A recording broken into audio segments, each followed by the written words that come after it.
Hello again, Dylan Reich here, and thanks for joining me in my Behind the Song series Orange EP edition. In this episode, we're going to talk about track 2. It's called Bounce.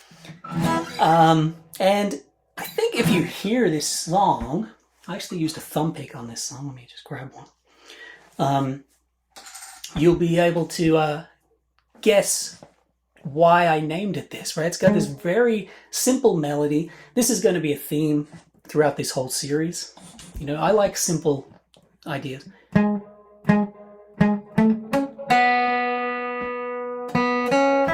This is the melody.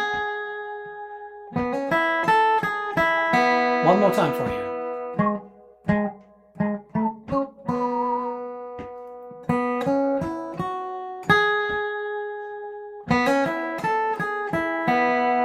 Again, pretty simple, and the chords underneath it, E to A, just 1 to 4, and you'll hear that's kind of bouncing feeling when I put it all together.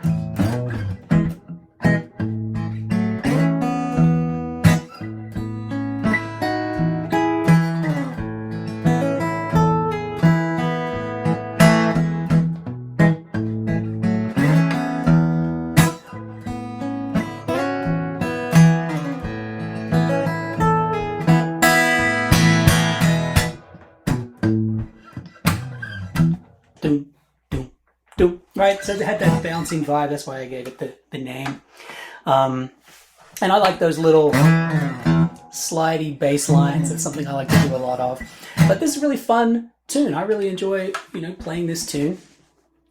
I want to talk a little bit maybe about some of the harmony towards the end, because this first part is very, very diatonic. It's just E and A. You can't be going 1 to 4, right? It always sounds good. But you also want to step outside the key sometimes so it doesn't get too predictable and sometimes potentially boring. I mean, to be honest, I don't think I could ever get bored playing 1 to 4, to be honest with you, but it is good to spice it up sometimes. So at the end there,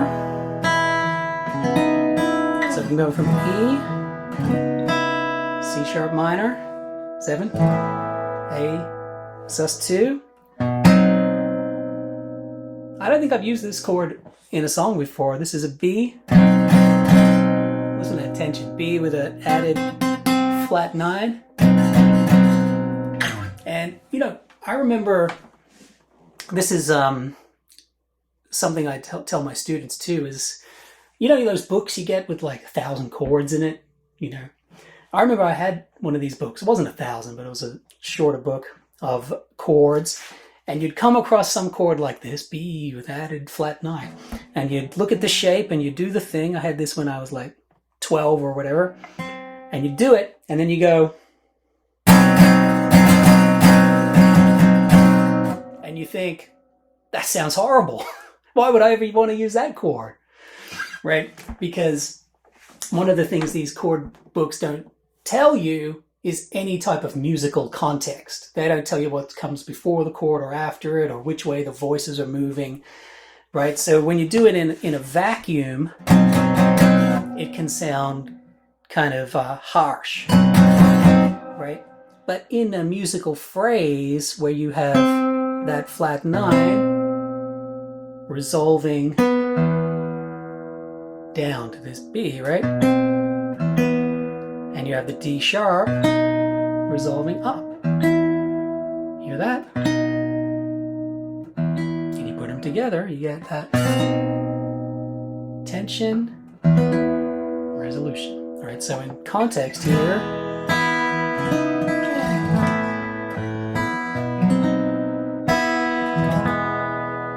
it resolves to this E major. Okay? And then from there, nice chord, B flat minor 7 flat 5, F sharp minor 7 to a B 5, B power chord. Then I go to a D major. Again, D major is outside the key too. Here I've got this melody. Right, and the first time through, I do a D major underneath it. And the second time through, it's the same melody, but on top of an A minor. Both chords outside the key of E, right? So there's a few little nuggets there, twists and turns, so we don't just get too stuck in the key of E, right? So let me do it in context for you. E, C sharp minor 7, A sus2, there's that B, flat 9.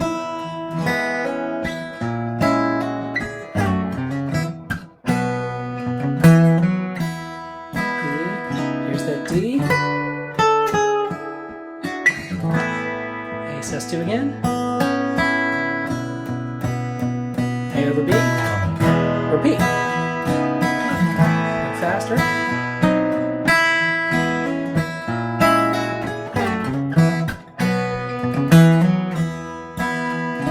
A minor to a B, suspended, C major 7, D sus2, back to E, right? So there's that classic ending of the flat 6, flat 7, 1, which, as kind of common as that ending is, I don't think I've ever done it in a song. So here you go. So I like that harmony at the end. And again, this song is called Bounce. And if you'd like to hear the full song, click the link on the screen now or in the description. And I'll catch you in the next video. I'll see you there.